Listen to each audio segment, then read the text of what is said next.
When the president asked me to write the sesquicentennial history of Illinois State, I had my misgivings. First of all, I'm not an American historian. I'm not an expert on the history of higher education. My field is medieval German history. Secondly, this was a school that was enormously historically conscious. It was very aware of what it was doing. It was aware it was doing something unique. And there were a series of histories, the most important of which was written for the centennial in 1957 by Helen Marshall. Helen Marshall was retired by the time I came here, but I still met her. And I want to stress she was a very eminent historian. She was a very, very good historian. So what was I going to say that Helen Marshall hadn't said? The story was pretty straightforward. First of all, in 1855, Illinois was the last free state to establish a system of universal public schools for white children. And the law was emphatic. It was only for white children.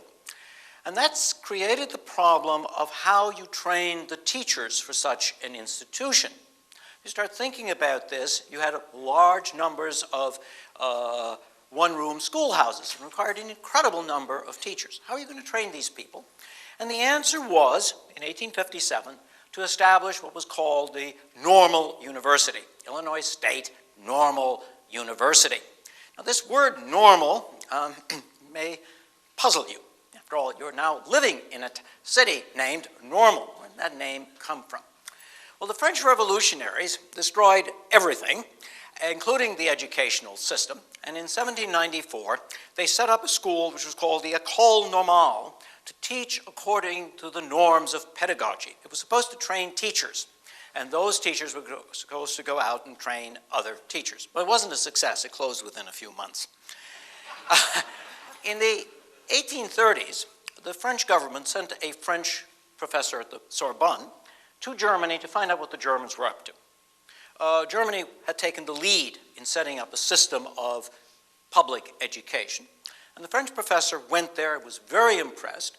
One of the things he found was something that the Germans called seminars, which were places that trained basically peasant boys to teach basic literacy, reading, writing, etc. And he simply called this, for lack of a better term, an école normale. The book was translated in 1834 into English. What did you do? You simply translated it literally. École normale became a normal school. And our leading American reformers like Horace Mann read the book. They went to Germany themselves. They were impressed. And Horace Mann sets up the first normal school in Massachusetts in 1839. So that was how this came about. This was not a university. It was simply meant to provide the basic instruction so that you could teach, reading and writing. Most of these places offered only maybe about a semester of instruction. That was it, okay? ISNU was unique because it had a 3-year program, but only 7% of the graduates of this institution in the 19th century completed the 3-year program. And keep in mind that until 1943, you could teach in Illinois in some elementary schools without a college degree. Keep that sort of in your mind, okay? So this is what this was supposed to be. So what did you do? You set up this kind of a, quote, normal university here to train teachers in 1857. It was the first such school in the Mississippi Valley, the 10th in the country. Now, the state of Illinois had received money when it became a territory and then a state from the federal government, land actually, to finance a system of education. Well, what did the legislators do? They were supposed to raise taxes, but they didn't want to raise taxes. So they used the money that was supposed to be used for the educational system to finance the state government. And Illinois had the reputation of having the most mismanaged finances in the first half of the 19th century of any state in the Midwest. Now, I know you find that hard to believe there was ever a time when that was possible, but it was. Okay. So they didn't have any money, so they put it out to bid. And the towns were allowed to compete to have the privilege of paying for the creation of this institution. Jesse Fell, who was the founder of Normal, led the bid, and they bid $140,000 to establish this place, right? And they got it, okay? So that was how it came here, okay? And that was the system. By the 1890s, people are beginning to go to high school. And the question arises, where do you educate high school teachers? The University of Illinois, other colleges said they have to be educated in a four-year college. Because after all, people who go to high school go to college. David Felmy was a great Democrat in both versions of the word, lowercase, uppercase, said no. A high school should be here to train also people who are not going to college, and that the best institution for doing this is a normal school. And so in 1907, this became one of the first places in the country that had a four-year program and offered a Bachelor of Science in Education. Very few people did this. It's not really till the 1930s, when high schools begin to take off as a result of the Depression, that you begin to have more and more people getting a bachelor's degree here. So that's how we became essentially a teacher's college. After the war, the issue was, what do you do with these teacher's colleges? How do you train all the people coming back with the GI Bill and the children they were siring? I mean, this was the issue. And that was the problem was, how do you go about creating an institution that will do this, turn these teachers' colleges into multi-purpose institutions? This was done all over the country, and ISNU resisted this enormously, like no other school in the country. We were doing an excellent job in what we were doing. We didn't need to do this at all, and the fact of the matter was that we could place more than 90% of our graduates. So why do change? The issue became, in many ways, a symbolic issue, was to change the name from ISNU to Illinois State University. This was a battle that went on for several years. It has enormous gender overtones.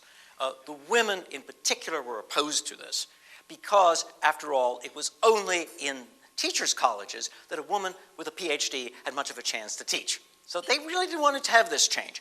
The proponents of change denied that that was the purpose, but that was really the subtext behind this whole project, okay? Big battle. The name was finally changed in 1963, and in 1966, we became a multi-purpose institution. It took us several decades to actually make the transition, and the institution you see today is really a creation of the 1990s, when we finally figured out that what we really needed to be was the premier undergraduate institution, and we had to figure out a way of running a university without money from the state, which has turned out to be a great advantage, right? Given current levels of financing. Well, that was the story, and started reading it up, and it made no sense. The first thing was, why was it called a university? Why was a normal school called a university? Now, they used the word university loosely. Illinois Wesleyan, founded in 1850, was a university. It wasn't a university either. The first university in the United States is probably Cornell, founded in 1865. So it wasn't really a university. But why did they call it a university? It didn't make any sense. Secondly, there was Old Main. No longer stands. It was torn down after the Second World War in stages. If you go across the bridge, College Avenue, you'll see at the end there's this marker that shows you Old Main. It was a huge building, enormous building. It was about like Watterson. You could see it above the prairie for miles around. I tried to figure out how much it cost. There's no place where there's a single accounting. The best of my knowledge, I think the final bill, this is what Jesse Fell had to raise the money for, was $187,000. Put this in context, the entire budget for Illinois State Normal University in 1857, salaries, heating, textbooks for the students, all provided, was less than $10,000. So $187,000 was an enormous amount of money. And Cook Hall, which was built in the 1890s, is now the oldest building on campus, cost $65,000. I have this strange suspicion there was a little bit of fraud involved in this construction of this building. No, not that I would accuse anybody in Illinois of anything like that, okay? Then there's the quad, which you take for granted. Magnificent quad. Jesse Fell was all into trees. He planted 13,000 of them in Normal alone. And he paid a landscape architect, William Saunders, $65 out of his own pocket to design it. And William Saunders was not just any old architect. He is the man who designed the National Cemetery at Gettysburg, which Lincoln dedicates. He is the man who designs the grounds for the Lincoln tomb in Springfield. So they went for the best landscape architect they could find. And then above all, we financed John Wesley Powell's expedition down the Grand Canyon in 1869. What on earth was a normal school in Illinois doing financing an expedition down the Grand Canyon? It makes no sense. I said I was a German medieval historian. I'd read enough histories of monasteries to know when a monastic history was completely doctored up and rewritten, and this was a classic case of it. The story is a totally different one. That was the big discovery. It was a totally different one. The story goes something like this. Not only was Illinois the last state to found a system of free public education, it was also the last state to establish a state university. Or to be exact, it has not established any state university. University of Ohio was established in 1804, University of Michigan, 1837, Wisconsin, 1848, none here. Jonathan Baldwin Turner, who was a graduate of Yale, delivers a fiery speech in 1851 to the Illinois Agricultural Association and says, what we need is an industrial university. We don't need a university that teaches the classics and mathematics, useless subjects. It should teach practical subjects for the industrious people, the mechanical arts and agriculture. That's what the people need. He wasn't alone in this criticism. People were saying, the old classical curriculum didn't make any sense. Where he was unique, he said the state should finance this should be financed by the federal government with large land grants to each of the states. That's the germ of the concept of the land grant institutions. This was an enormous hit. Everybody sort of hit on this idea. Jesse Fell was a leader here in McLean County in doing this, and they tried to get the federal government to fund such a project. Didn't get anywhere. The Southern Democrats blocked it. It was finally passed in 1859, the bill vetoed by Buchanan.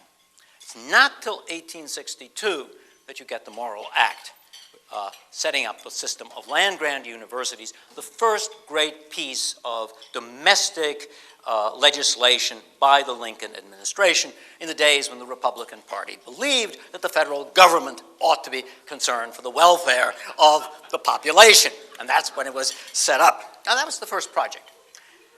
In many ways, Illinois State Normal University is the creation of the brand new Republican Party in Illinois. Turner was one of the first people, 9 founders of the Republican Party. I don't need to tell you about who the other people are.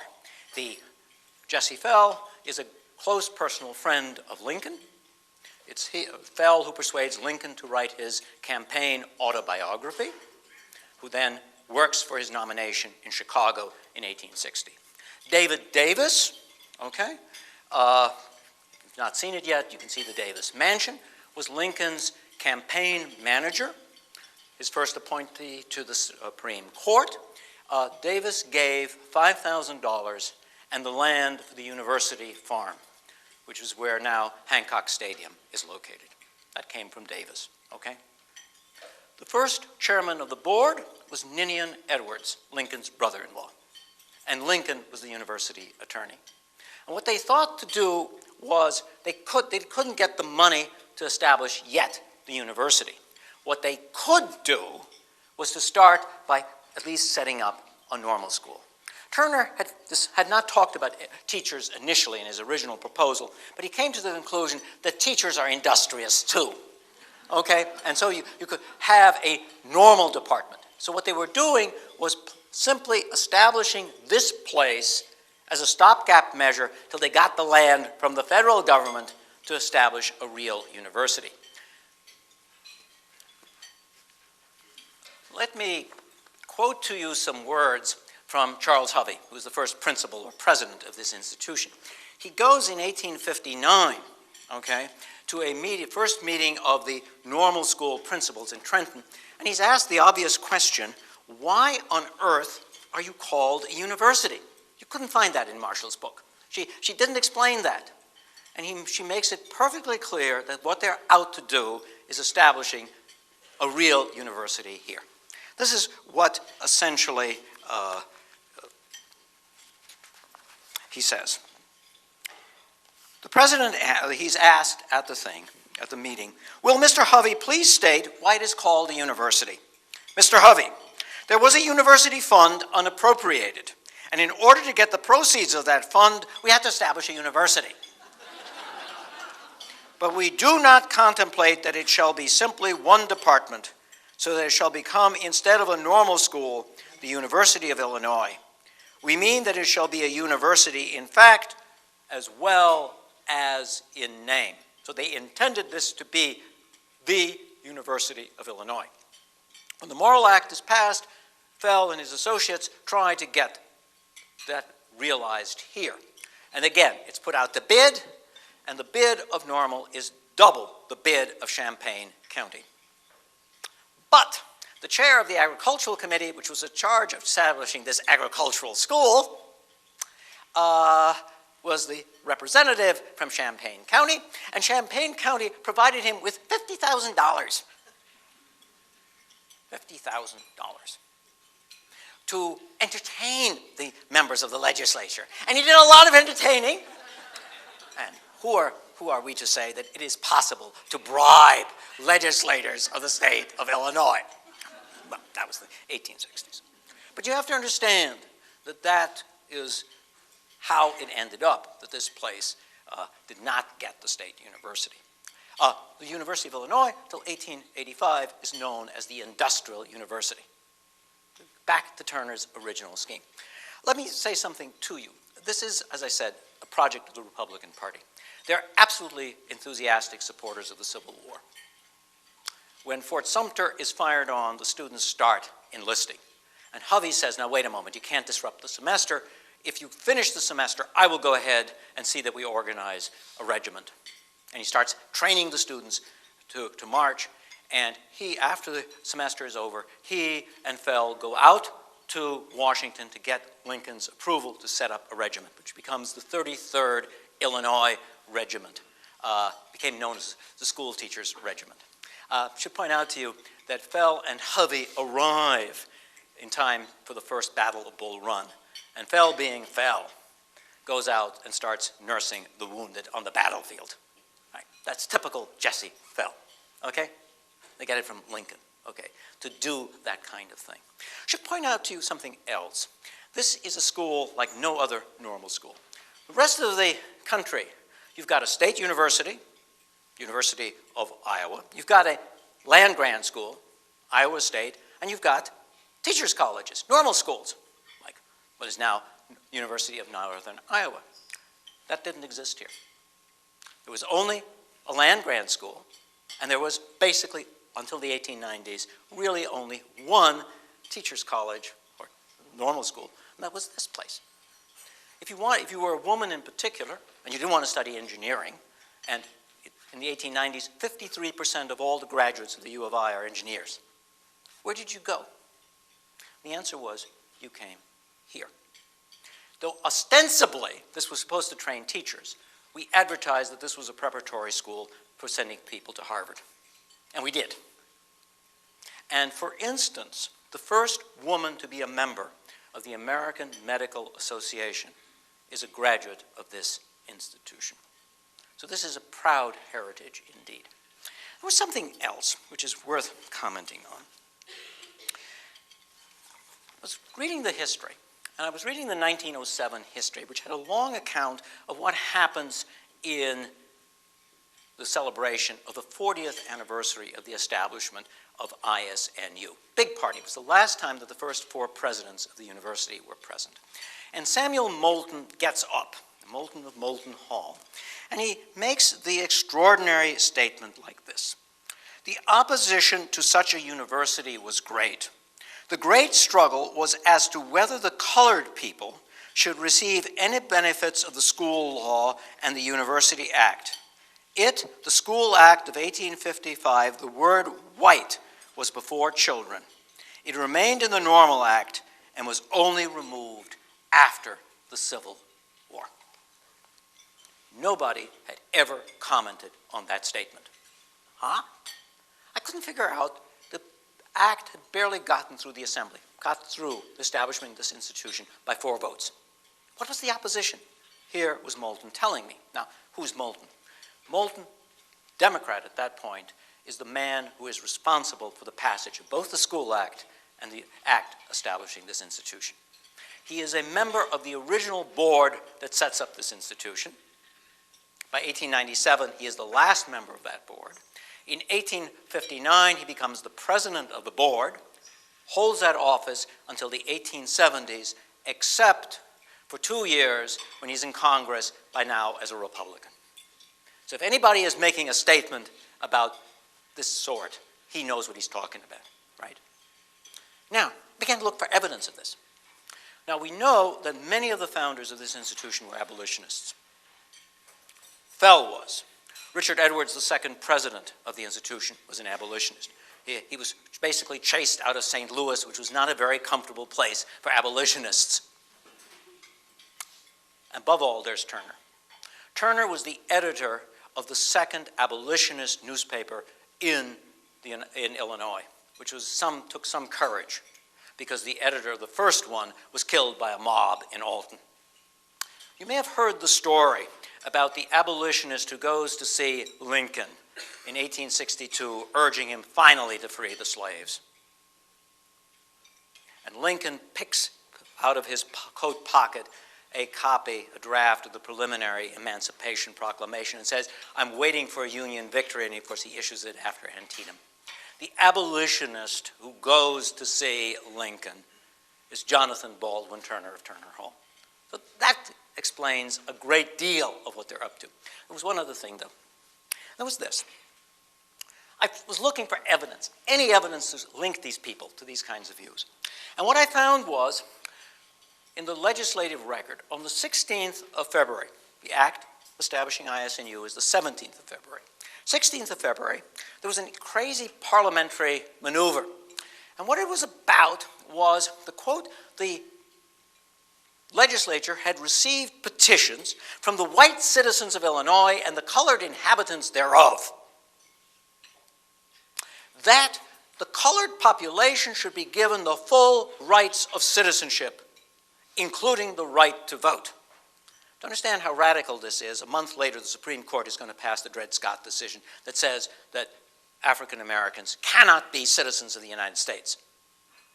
This motion, these petitions have been tabled, and what this was a parliamentary maneuver about was to bring it up to the legislature. It was voted down. But all the people who voted for it were all Republicans, and every one of them voted the next day for the establishment of this institution. They wanted this to be open to everybody. That was their vision, right from the start. That's what they wanted. And the reason what Molten is up to, remember, he's the leader of the assembly, he was a Democrat, he gets it through by dropping, obviously, that part of the provisions. After the Civil War, this becomes a major center, not major center, but concerned about education of African Americans. The first child is admitted, African American child is admitted to the model school in 1860. And that sets off an enormous abuse, of just the most abusive language and attacks that you can imagine, with liberal use of the N-word. They are so awful that we finally ended up, it was a big debate whether we could even print it in the history of the university. We finally took it to the president. And President Bowman said, look, it's part of the historical record. It should be in there, and it makes us understand what it took to open up this institution. So it's in the record, and you can read it. It's absolutely outrageous language, okay? That's one thing to keep in mind. It took courage to do that. This is also a center, however, in other ways for education. One of the graduates of this institution is Sarah Raymond, class of 1866. She was the first woman superintendent of schools in Bloomington in the 1870s. Has the job for about 20 years. She is also probably the first woman to be a superintendent of schools anywhere in the United States. She is responsible for the integration of the Bloomington school system, which led to the Supreme Court case, Illinois Supreme Court, in 1882, outlawing segregation. It wasn't enforced, and there were segregated schools as late as the early 1960s in Madison County in southern Illinois. It was Sarah Raymond, graduate of this institution, daughter of abolitionists who did that. Her parents were active in the Underground Railroad. That's where she was coming from. In 1870, there is established at Holly Springs, Mississippi, the first normal school to train colored teachers to train colored students in the former Confederacy. The first principal of that school is a brand new graduate who went on John Wesley Powell's expedition down the Colorado. He becomes the principal of this institution. He lasts 1 year before he goes to Harvard, and he spends the rest of his career at Harvard as a naturalist. Becomes the assistant director of the Harvard Natural History Museum, and Harvard eventually gives him an honorary bachelor's degree in recognition of his services. He is succeeded by another graduate of this institution, a woman, who is almost certainly the first woman ever to be the principal or president of a normal school teachers college in the United States. That's what this school stood for. So this is the kind of school you're joining. That's the legacy of this school. This is the school where people like Lincoln and his associates made their first attempt to implement their vision of what the United States was all about. That vision that Lincoln will eventually articulate in the Gettysburg Address and in his second inaugural. And your task as new faculty members here at Illinois State is to try to make that vision reality. Thank you.